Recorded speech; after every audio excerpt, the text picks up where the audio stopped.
دا یو څو ټیک ټاکران بې حیا او بې وجدانې سپکې سپکې چا درنې کړي مړه دا چا پښتنې کړي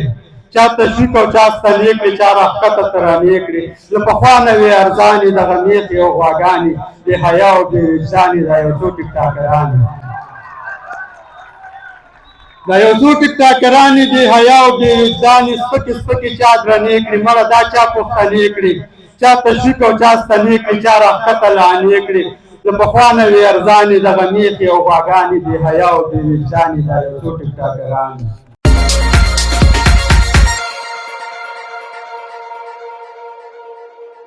شعر له راځمه نثري خبرې خو داسې نشم غځولی باید یې وضاحت وکړم نن پوسټونه موسټونه شوي زه بیا هم د مشاعرې د تنظیمونکو نه نړۍ مننه کوم پورې ودان چې زموږ غږ ته ارزښت ورکړو او د ننګرهار د محبس رئیس صاحب نه چې زما ملګری دی قدرمن سید صاحب د هغه نه هم نړۍ مننه چې ما پسې کور ته راغلم مشاعرې ته راوستم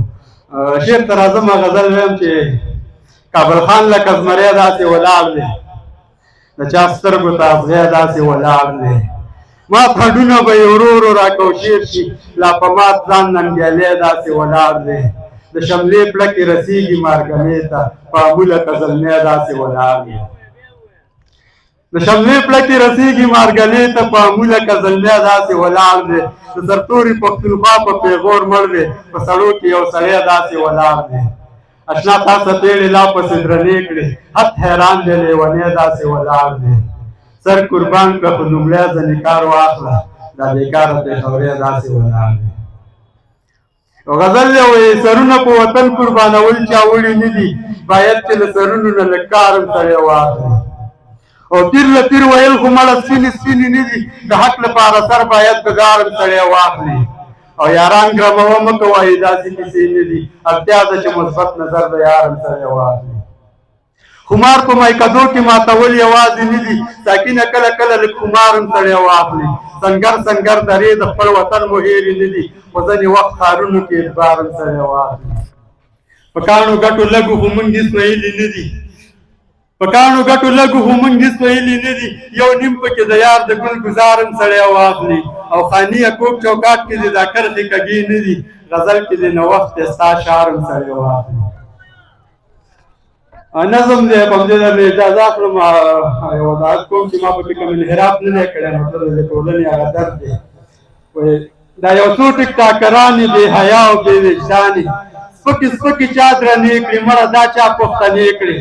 چا تشویق او چا ستنې کړي چا راښکته ترانې کړي له پخوا نه وې ارزانې دغه میښې او غواګانې بې حیا او بې وجدانې دا یو څو ټیک ټاکرانې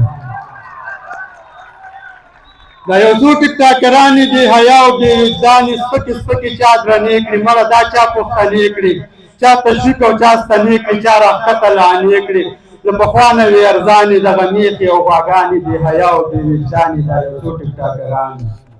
دوی پښتو مذهب بیلو دی ورور د ورور ادب بیلو دی څه زلمي ضمیر فروشه رسنیز تصویر فروشه په چټیاتو باندې روږ دي عباسیاتو باندې روږ دي د کلتور ملا یې کړه ماته د ضرور ملا یې کړه ماته بس نو وایي په پښتو خو ګډ نه دي په پښتو تش په نوم مسلمانانې پیشوګانې شادوګانې بې حیا او بې وجدانې دا یو څو ټیک ټاکرانې چې خبره د ډالر شي چې خبره د ډالر شي ټوله لاندې له کالر شي د یوې فاحشې لایف ته سل کمسل را حاضر شي ښه چې داسې زمانه ده بیا خو جوړه بهانه ده خپله خپله سلیما شوه د کمسلو پېشه دا شوه ویلپالو په پښتونواله ښه بې ننګو هغه دا شوه انحراف مې مطلب نه دی آینده ته مې سودا شوه دوی به وي د چا نیاګانې د هر چا د لاس ګوډیانې له نسبه دي ډمانې کړي څرګندې ګډاګانې بې حیا او بې وجدانې دا یو څو ټیک ټاکرانې وړوم ورته زولۍ ځان او کام مه شرموئ وړوم ورته زولۍ ځان او کام مه شرموئ ځان ته ودروئ حیا کړل ځانونه یې بې پته شته دولت کې د عزته پښتني غرور خو ننګ دی یو ذره به نشي ښکته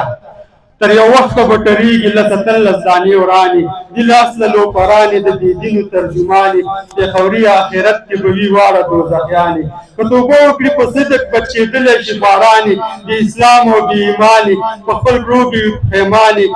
تور زکون به یې خوراک وي دلته خوري دي اوس ممانې څه باقي او څه کارغانې بې حیا او بې وجدانې دا یو څو ټیکټاکران دي او یو دوه بیا ته دي وایي بس کله یو څو سره مې نه لګي ښځه کور سړو سره مې نه لګي غم چې پېښوري د کام نه کوي داسې پښتنو سره مې نه لګي ډېره مننه چې وام واورېدونکو